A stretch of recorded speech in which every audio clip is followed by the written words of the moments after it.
Welcome back to another crash course where I take a topic and break it down into the most important pieces of information that you need to get started. Today we're going to be talking about terminal basics, or in other words, bash basics. You'll learn a little bit more about what that means in a second. But for now, just know this course is going to be a great introductory course if you've never worked in the terminal. Maybe you've Googled some questions and the answers will say, oh, type this into the terminal. This course will get you familiar with it and show you the most important commands that you'll need to kind of navigate it.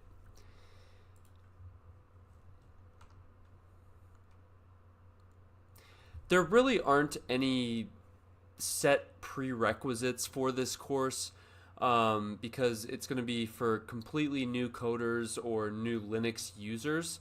But I would suggest a couple videos that I have created. Number one would be how to code, and these are all going to be in the video description or up in the top right corner.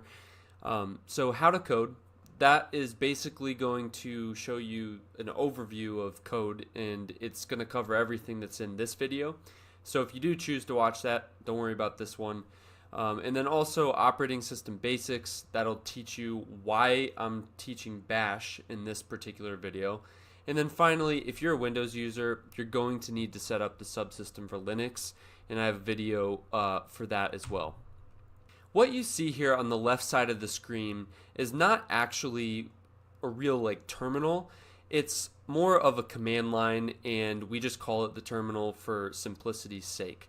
Now, all this is a graphical user interface, or a program that runs on your computer. Now, the real magic happens in between your CPU, which is the thing that reads the ones and zeros, and this graphical user interface. So you can see here in the middle, the born again shell, or the bash shell, sits in between those two and kind of acts as the intermediary. So on a high level, what happens when you type something into what we call this terminal? Well, what's going to happen is it goes in as plain text. So maybe we're going to touch a new text file called terminalbasics.txt. And what it's going to do is send this text through what we call standard input, or standard in. And that's this little orange line. And what that does is it reads it into the bash shell, which is basically just a bunch of code that's already been written for us to interface with the CPU. It's going to take that text, figure out what it's telling us, and then it's going to execute the actual code on the CPU. The CPU is then going to turn that around into some form of output and send it through standard output or standard error. That's another one, but most likely if there's no error with the command, it's going to put it into standard output and then print it back into this graphical user interface that we call this terminal. So that's kind of how a terminal works. Now, without further ado, let's get into the basics. I've went ahead and set up a sample file system. So this file system is sitting on my desktop right now. Of course, I'm not going to be showing all my files on my computer to you, so that's why I put it on the desktop. But I wanted to have these screens put right above each other because if you can understand this file system or the file explorer, then you can understand how we use this terminal. So we'll first go through the thing that we're all familiar with, and that is the Finder. So if you click the file system, click the drop down, you can see there's another folder in it called parent. If you click that, we can see there's another folder called child. And if you click that, you can see that there are 5 simple text files and a single grandchild folder. If you open the grandchild folder, we have 2 more text files. Pretty simple. There's nothing really in these text files right now because that is not the point I'm trying to make. What I'm trying to get at is the fact that these files have a hierarchy. And what we call the different locations of each of these files is called a path. This will make a little bit more sense when we get into the terminal here below. let's go ahead and use our first command, which is pwd. And before I do this, I'm going to create a file. So I'm going to just pick this file1, which is sitting in the child directory. So I will use the built-in Vim text editor. Eventually you will probably stumble upon Vim in your coding career. I'm not going to be explaining it in this video. But if I go to Vim and I type in the path of the file I want to edit, so we'll go parent child file1.txt, it will open up a terminal where we can write stuff to this file. So the following will be the commands that I'm going to be explaining here and are by far the most common commands that you will be using on a day-to-day basis, no matter what kind of coding you do. Those commands are cd, pwd, ls, mkdir, touch, cp, mv, and rm. So that is the general commands that you definitely will need to know. And I'm going to type :wq. That is how you save and exit the Vim terminal. Oh, and I forgot one command actually, so we'll go back. If we go to the bottom and type cat, like a cat, this will actually print out the contents of a file, as we'll see now. So if we type, instead of Vim, if we say cat parent child file1.txt, we will see all of the text that we just wrote into that file. But I'm getting ahead of myself, so let's go back to the beginning. Let me drag this down so that we can see both windows. Type clear, that clears your terminal. You can still obviously scroll up and see the history of commands, but it cleans up your workspace. The first command that we're going to be looking at is pwd. And what that stands for is print the working directory. This is very useful because with this terminal, unlike the file explorer above, we can't necessarily see where we're at in the file system. Of course, we can see that we're in the file system folder or directory, but we can't see where that is in relation to the rest of the file system. So if I type pwd, what it's going to print is the absolute. That's a very important word. When I say absolute, that means from the topmost path of the entire file system, it's going to print out the path to where I'm currently sitting right now.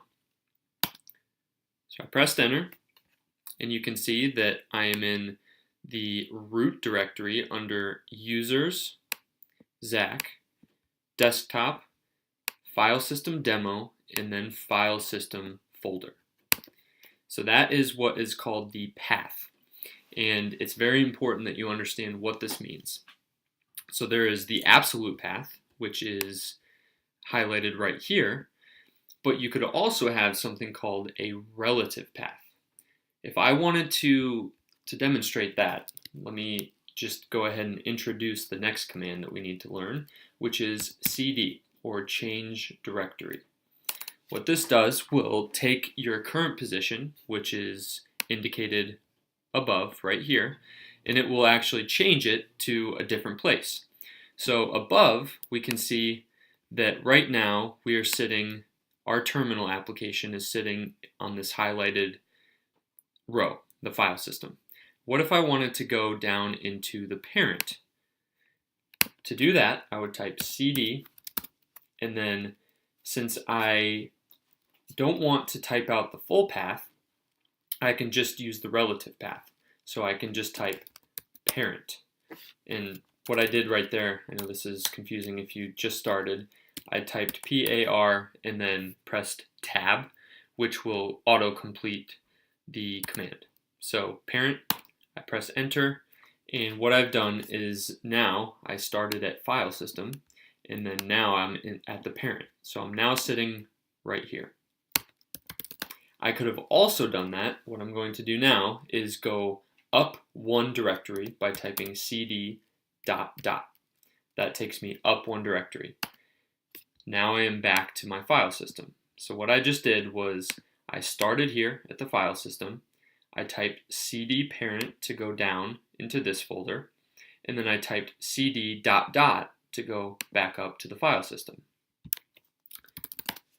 Type clear to clear our terminal, and now I'm going to navigate to the parent directory with a slightly different method. So previously we had typed cd parent. We could have also typed cd ... which represents the current directory, / parent. But what I'm going to do now is type cd /, which means the topmost folder in my entire computer, and I will type /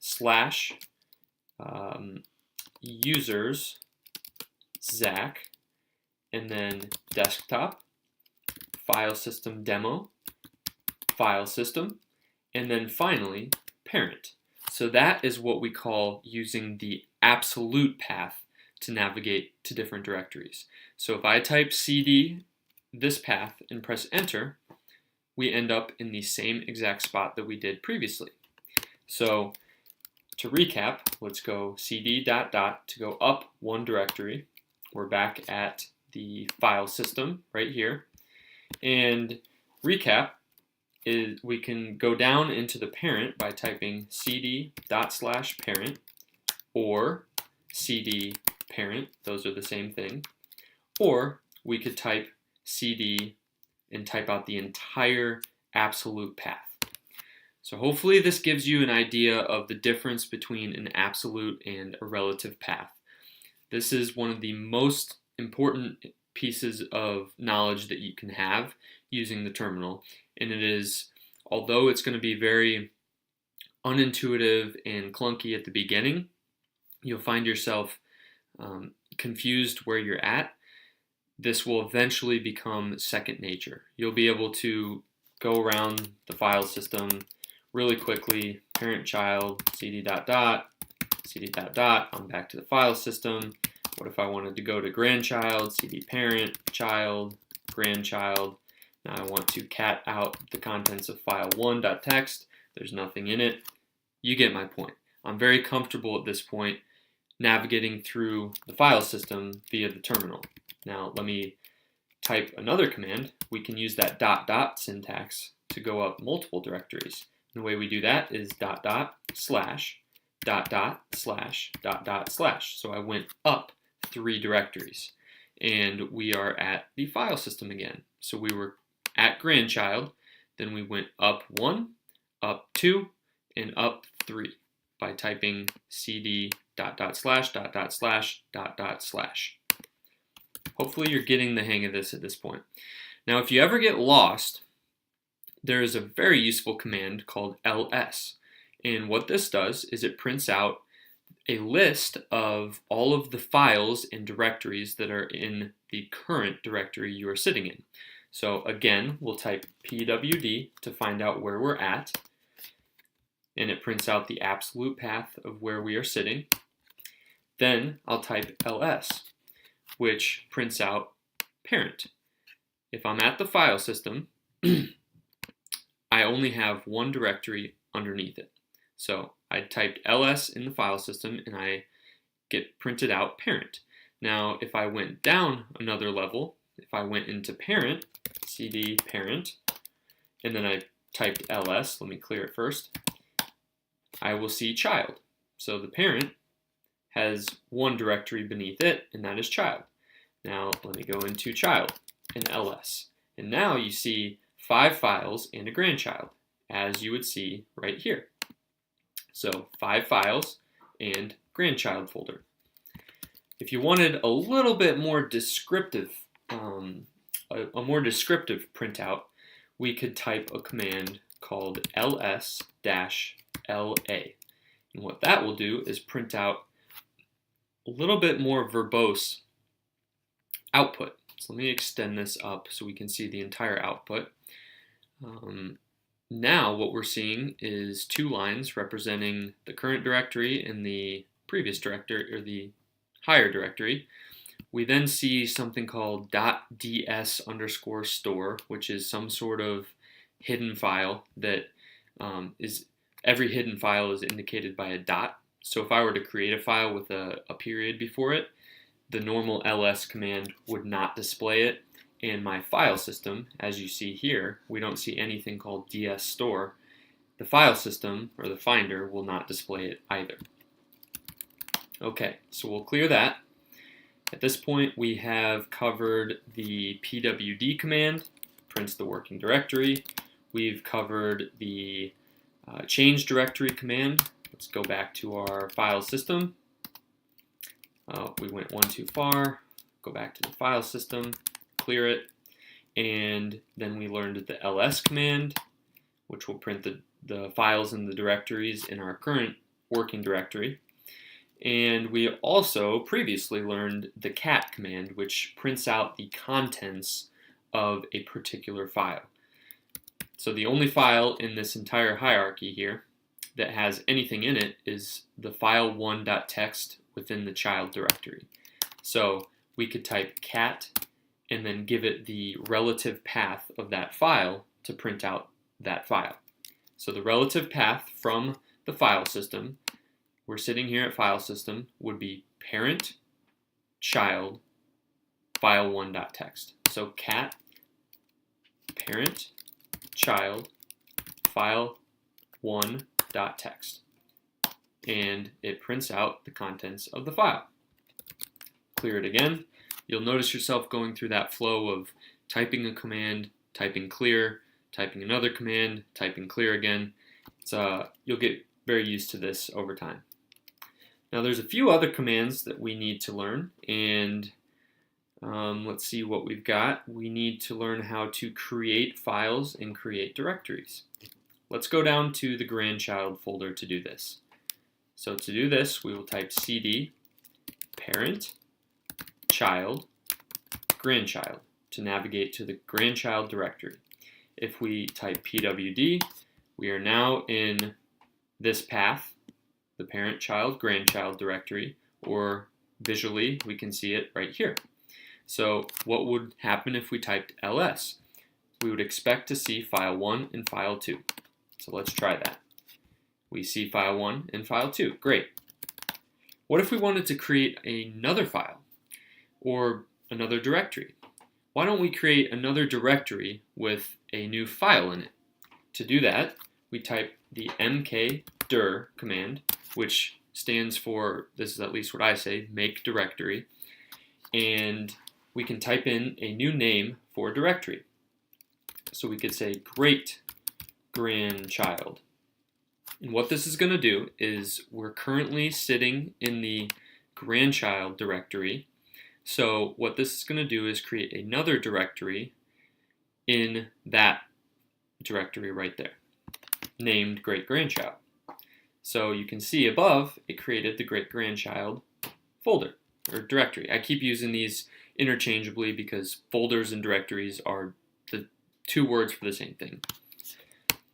Now that we have created that folder, we can put a file in it. So we could do this in multiple ways. We could give it the relative path. So we could type touch, which is the command to create a new file. And we could type great grandchild / name of file.txt. If we pressed enter right there, it would put a new file in the great grandchild directory. But to keep things simple, I don't want to get into the longer commands. Why don't we change directories into the great grandchild directory? Now all we have to do is type touch new file.txt. And you can see we just created a new file in the great grandchild folder or directory. So pretty cool. We have the make directory command and the touch command for creating folders and directories. Now, what if we wanted to delete a file or delete a directory? The way that we can do that is by using the rm command. So I'm going to create another couple files in the great grandchild directory just so we can experiment. So we can actually pass multiple files to the same command. We can say touch file1.txt, file2.txt, file3.txt. And you can see that that just created these 3 files in our current directory. Type clear to clean up our space. And now let's say we wanted to delete the new file, .text, right here. In the Finder, you would just right click, move to trash. In the terminal, what you could do is type rm and pass the name of the file. So we're in this directory, so we can just type new file.txt. If we were up one directory, so let's do cd ... we're now at the grandchild level, so right here. Oh, I closed it. Let's go back. I'm not sure what we're doing here. Okay, there we go. So we are currently at the grandchild level, and to delete a file in the great-grandchild level, we have to pass the relative or absolute path to the file. So if we're sitting in grandchild, we could type rm and then give it the directory great-grandchild / new file.txt. And when we enter this command, this new file right here will disappear. We could also pass in the absolute path, so we get that with pwd. We'll go ahead and copy this to save ourselves a little bit of typing. Clear it out and type rm, pass in the absolute path, go even further into great-grandchild, and give it the new file.txt. So this would also remove that file. But we're not going to do this because this is a very tedious command to type. It's much easier if we just navigate down to the directory we want to delete a file from and then type rm in the name of the file. You can see it was deleted from above. And remember, as we're going through this, these two things, this Finder window and the terminal, they are both talking to the file system that the Mac is running right now. So we've deleted a file. Now, what if we wanted to delete the entire great-grandchild directory with all of the files in it?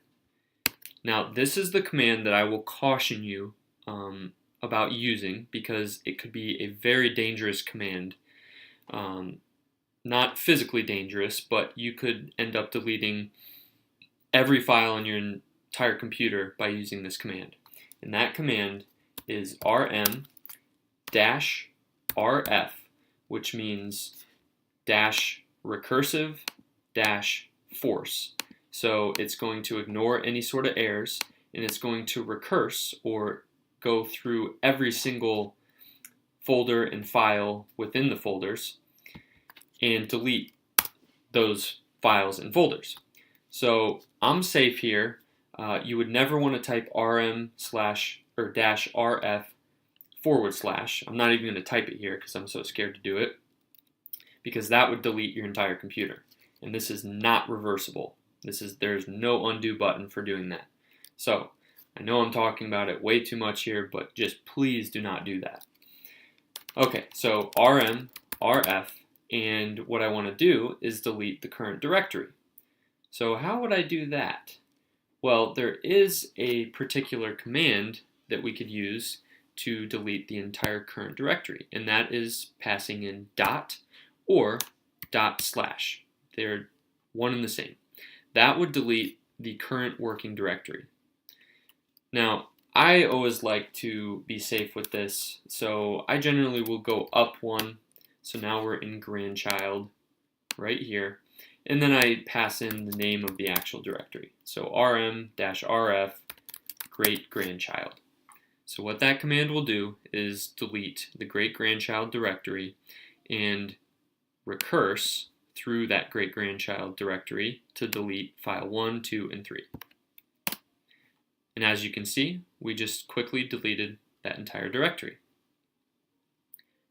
We have covered mostly all of the commands. The only ones left is the copy and move command. Now say I wanted to copy this file right here. Remember, this is the one that we wrote some sort of text into. And say I wanted to make a copy of that file and put it in the grandchild folder. All I would need to do is type cp and go give it the path to the file that I want to copy. So we're sitting currently in grandchild. You can see that here, or you can type pwd. And so we copy and then pass the path, so that is dot dot slash, which means up one level from grandchild, and then file1.txt. Okay, so that's our first argument, file1.txt, and then we give a space, so I just gave a space, and then we pass our second argument, which is the location and name of the new copy of this file. We want to put it in grandchild, and we'll make it a distinct name. So we're currently in the grandchild directory, so we don't need to give it any sort of path other than maybe dot slash, which represents current directory. And then we'll give it a name, something along the lines of commands to learn.txt. So what this is going to do is it's going to take all the contents of the file1.txt and copy it into a new file that it's going to create called commands to learn.txt. As you can see, we now have a new file, commands to learn.txt, and we can see what is in that by typing cat commands to learn.txt. And what do you know? We have all of the text that we had previously written into file1.txt. All right, so what if we wanted to move that file? If we wanted to move that file, maybe since it's like a description of what we're learning here, maybe we wanted to put it in the topmost file system directory.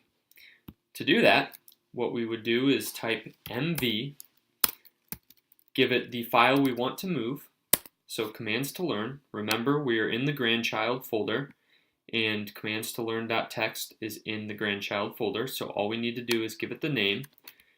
Again, we could also do dot slash, which means current directory slash commands to learn.txt. And then finally, give it the path to the place that we want to move it to.